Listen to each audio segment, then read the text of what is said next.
Regresamos al rumbo de la tarde. Ya está con nosotros el ministro de Economía, Planificación y Desarrollo, Juan Ariel Jiménez. Con él vamos a conversar sobre el momento presente de la economía nacional y del impacto del COVID en esta etapa, cuando empieza ya a incorporarse la actividad comercial y productiva de forma escalonada. Buenas tardes, ministro. Un placer tenerlo aquí en el rumbo de la tarde. Gracias por la invitación y un saludo a la audiencia del programa. Gracias, ministro. Yo tengo una duda. El Ejecutivo presentó al país su plan de desescalada paulatino para la reapertura lenta y estamos en la fase 1 y en el plan que lo estudié completo no vi que en la fase 1 estuviese la apertura de plazas comerciales, pero entonces ayer escuchamos el anuncio del ministro Montalvo y se refirió específicamente al tema por el Día de las Madres, entonces es confuso para mí. ¿Fue que el plan cambió o qué pasó? Sí, varias aclaraciones. Lo primero es que la mayor parte de las plazas comerciales de alguna forma ya estaban abiertas si tenían supermercados, farmacias o bancos. Entonces, lo que estaba cerrado era el conjunto de tiendas de electrodomésticos, de ropa, de zapatos, que están en las distintas plazas. O sea que más que apertura de plazas comerciales, estamos hablando de aperturas de tiendas dentro de las plazas comerciales que ya estaban abiertas. Entonces, justamente se había previsto que esas tiendas entrasen en la fase 2. Pero por otro lado, se estaba dando permiso a que las empresas micro, pequeñas, medianas y grandes abrieran con un mínimo de personal. Lo que se hizo fue una salida intermedia. Una salida intermedia en el que las tiendas de esos centros comerciales puedan abrir al público durante esta semana, pero los lugares típicos de las plazas como entretenimiento, almuerzo, el tema de los cines o de algunas áreas comunes, por ejemplo, se está usando mucho que ahora se tengan restaurantes y cafés en el medio de la plaza, eso sigue cerrado. Pero las tiendas, como el resto de las empresas, sí pueden abrir. Bien, ministro, esta semana he leído un artículo de José Luis de Ramón, el economista, y nos pinta un panorama sumamente gris del déficit consolidado, el déficit fiscal consolidado y el ingreso de divisas. ¿Cómo se está planificando esto con las divisas que deben de entrarnos y que tenemos falta de ellas? Y también la ausencia de cobros en la estructura tributaria. Si no tenemos impuestos, estamos contra la pared. ¿Qué se está diseñando para nosotros tener una idea? El reto del COVID-19 es lo que nosotros denominamos entre los economistas un choque de oferta y un choque de demanda. Por un lado, un choque de demanda porque el consumo privado y la inversión privada tienden a ralentizarse, porque las personas han perdido sus ingresos, porque las empresas privadas saben que la economía marchará un poco más lenta. Entonces, digamos que consumo e inversión privada está lento. Eso es el choque interno. Pero también nosotros tenemos un choque de demanda externo en el que los países que normalmente son compradores de nuestras exportaciones también están experimentando problemas. Por otro lado, nosotros tenemos un choque de oferta, es decir, las empresas que son las que producen los bienes y servicios que consumimos están experimentando las dificultades típicas de una pandemia como esta.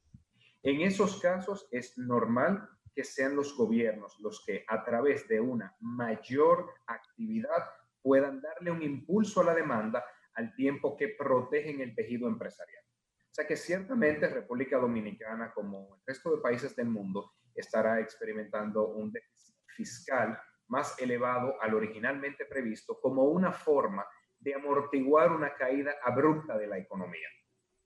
Tenemos el tema de la entrada de divisas, efectivamente, República Dominicana, por un sinnúmero de situaciones, tanto en el sector turismo, de que vendrán mucho menos turistas que lo que estamos acostumbrados, pero también en cuanto a las remesas, por el efecto que está teniendo el COVID en la costa este de los Estados Unidos y en algunos países de Europa, con presencia fuerte de dominicanos como España. Y yo diría también ciertas exportaciones industriales que van a ver disminuida su demanda. Entonces, por ese lado, nosotros tenemos una menor afluencia de dólares a la economía. Pero eso es parcialmente compensado por dos elementos. Por un lado, la demanda de hidrocarburos y el precio del petróleo está bajando. Eso hace que sean menos los dólares que salgan de la economía. Y por otro lado, el precio del oro está subiendo, que En economía nosotros le denominamos a eso una mejora en los términos de intercambio. Cuando vemos ambos efectos, tanto lo positivo como lo negativo, de todas formas nos podemos dar cuenta de que República Dominicana tendrá un déficit de balanza de pago este año. O sea, que tendrá una mayor caída en la entrada de divisas. Eso entonces tiene que ser compensado con una pérdida de reservas internacionales del Banco Central, que por suerte empezamos el año con un 10% del PIB en reservas internacionales. Una pregunta, ministro. El programa PATI, que estaba supuestamente, de acuerdo con las denominaciones, destinado a cuentapropistas e informales, tenía como precondición para recibir el dinero una bancarización, que estuvieran bancarizados, que tuvieran una cuenta de banco, los derechohabientes, quienes tenían derecho a esta ayuda por parte del gobierno. ¿Y cómo se explica eso si la propia CONEP ha establecido que el nivel de bancarización de estos informales apenas es un 10%, y entonces quiere decir que se va a quedar fuera el 80% de ellos? Esa es una excelente pregunta, porque yo quisiera aclarar un tema de bancarización. Dependiendo de si medimos la bancarización como el porcentaje de empresas que tienen una cuenta en el sistema financiero o el porcentaje de empresas que tienen alguna interacción con el sistema financiero. ¿Por qué? Porque la interacción normalmente en ese tipo de firmas se da a nivel deudor. Normalmente tienen un préstamo con el banco, normalmente tienen una tarjeta de crédito con la cual utilizan para hacer sus compras. Entonces, el programa PATI, que fue diseñado y es administrado por el Ministerio de Hacienda, lo que busca es identificar todos esos cuentapropistas que tienen deudas en el sistema financiero y que además no estén incluidos en alguno de los otros programas como FASE y Quédate en Casa. Entonces, ese programa, al identificar esos números de cédula, porque normalmente esos préstamos son personales, pues entonces le da el subsidio similar de 5,000 pesos en Quédate en Casa. Pero para hacerlo, se le ayuda a que esas personas saquen una cuenta de ahorro en el Banco de Reservas, tal como se hizo con 689,000 familias en el programa Quédate en Casa. Bien, adelante, Fafa. Ministro, primero saludarlo. Observo su comportamiento con mucha discreción. Ponte de frente, Fafa. Yo soy un fanático de los jóvenes. Fafa, ponte frente a la cámara. Y desde ese punto, gracias, Andrés. Entonces, mi saludo, ministro, pero hay un problema. Cordial saludo. Usted está planteando un hecho. Se van a reducir los ingresos del Estado por el turismo en una gran medida, por las remesas y por la limitación de la exportación fuera del oro que antes hacíamos aquí. Y eso está expresándose en una devaluación progresiva del peso. Y la tendencia es que en estas elecciones crecen los gastos. Y desde ese punto de vista, la repercusión de una devaluación que parece inevitable tiene una repercusión terriblemente negativa. ¿Hay algún proyecto de parte de ustedes para enfrentarse a esa previsible devaluación del peso que se está produciendo? Muchas gracias por esa pregunta, don Fafa. Yo quisiera primero diferenciar el comportamiento del tipo de cambio como fruto de la oferta y demanda de dólares de los ingresos del gobierno. Entonces, cuando vemos cómo se comporta el tipo de cambio, normalmente en economía tenemos que diferenciar si es algo transitorio o si es algo permanente. ¿Qué pasa? Nosotros estamos teniendo ahora mismo un choque transitorio, es decir, que es por este año que vamos a tener un menor ingreso de divisas por turismo. Puede ser que el año que viene, aunque no se recupere totalmente, pues vaya mejorando. Y asimismo con las remesas, esperamos que en algún momento del resto del año y del año 2021, la economía estadounidense empiece a recuperarse y vuelvan las remesas como anteriormente. Entonces, cuando se dan los choques transitorios, las autoridades económicas no pueden sobrereaccionar. Entonces, el Banco Central no puede agotar todas sus reservas internacionales, sino que con mucha prudencia ha ido permitiendo una devaluación que es normal en este tipo de situaciones, que de hecho debo decir que República Dominicana es uno de los países en vías de desarrollo que menor devaluación ha experimentado, justamente por ser importadores netos de hidrocarburos.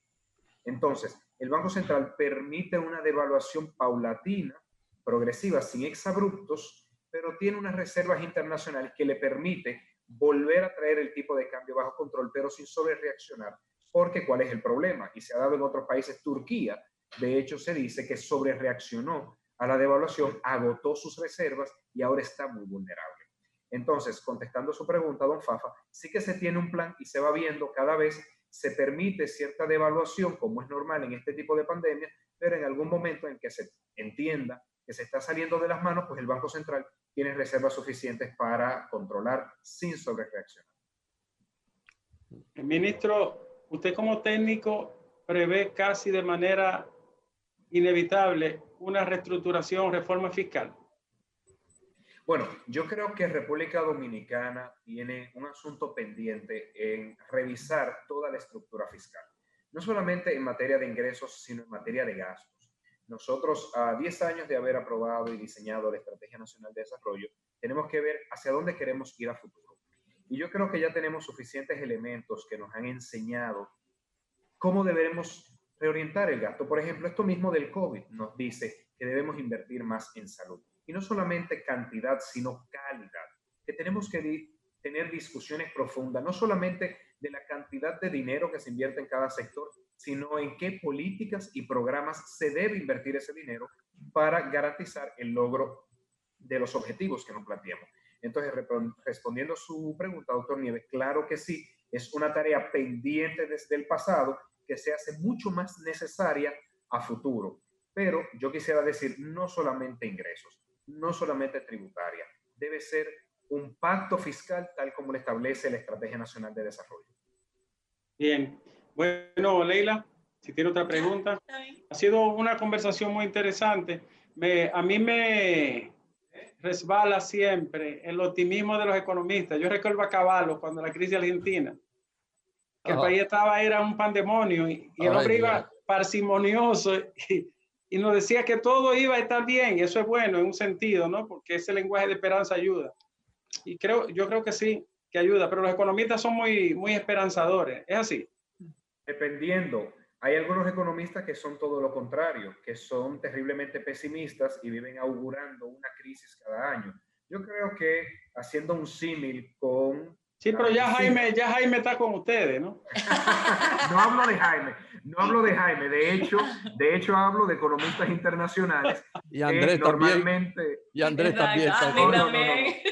A ver, esto se da en todos los países. Era lo que le decían los catastrofistas. Bueno, en Estados Unidos hay un choque muy frontal entre demócratas y republicanos en ese sentido. New York Times es un escenario donde se puede verificar ese choque, ¿no?